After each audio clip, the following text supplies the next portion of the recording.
this is Mr. Kent, and I'm going to talk about parts of speech. This is a English language arts topic.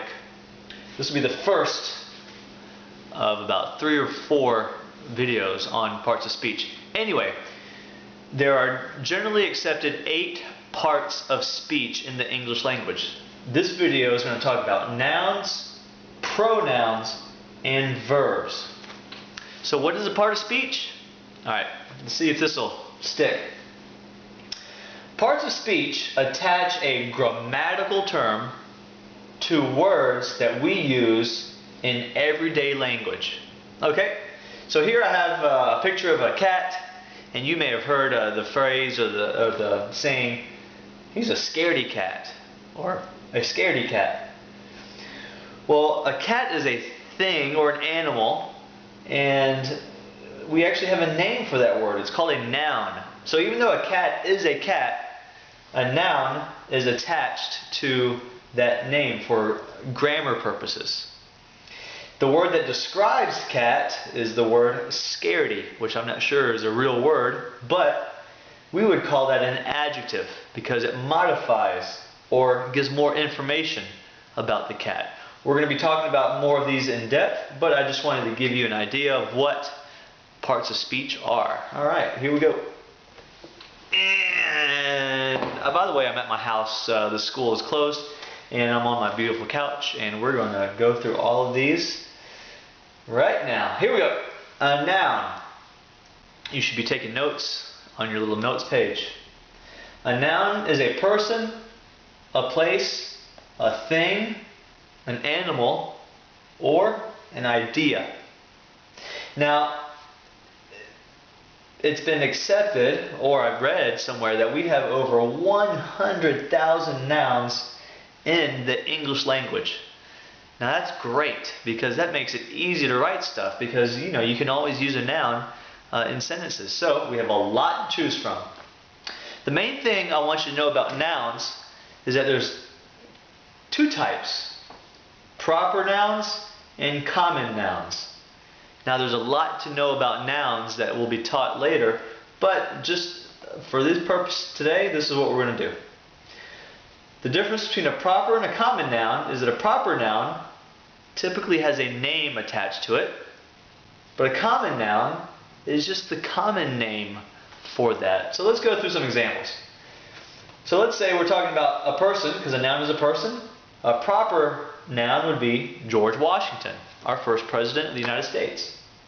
Well, the common noun for a person would be president, because it doesn't name him specifically, but we could say the president of the United States. That's a common noun. Alright, for place, a proper noun would be Iraq. The common noun would be country, because Iraq is a country, but Iraq is the proper name for a country. How about thing? Do you know what an HP 7500 is? It's a computer. So the proper name for a computer is an HP 7500, but the common name is computer. How about an animal? You ever been to Disney? Do you know who Dumbo is? If I remember correctly, it's been a long time since I've been to Disney, but a Disney, or a Dumbo, is an elephant. So the proper name would be Dumbo. It's usually capitalized, if you can see that. And the common name is just an elephant, because there's many elephants, but there's only one Dumbo.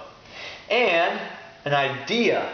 An idea you can't really touch or grab, but it is a noun, and I've used the word capitalism.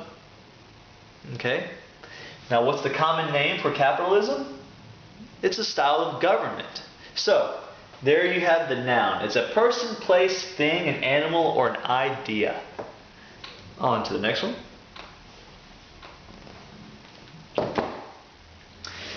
Alright, let's do pronouns. Pronouns, and you can always hit pause if you need to write the notes down. Pronouns are words used in place of a noun. Okay?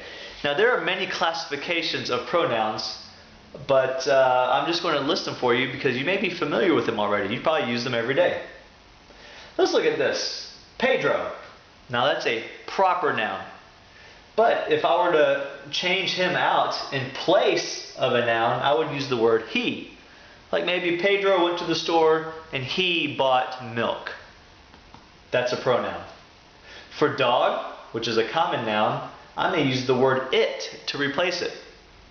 The dog is in its doghouse. Alright, and how about if I wanted to combine them, Pedro and the dog? Well, I'd use the pronoun they.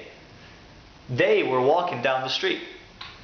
So as you can see, pronouns are used in place of nouns. And here's a list of them. You, them, they, ours, hers, mine, these, those, she, what, whose, who, and the most common one is I. Now there's many, many more. The best thing to do is to look on the internet and just do a search for a list of pronouns, and you would get a nice full list of pronouns that are used in the English language. Alright. Verb. What's a verb? A verb is a word that conveys or shows, convey means just to show or express action or a state of being. For example, this is an action word. Run and play and talk. Those are things that I can do physically. So in a sentence, I run, play, and talk.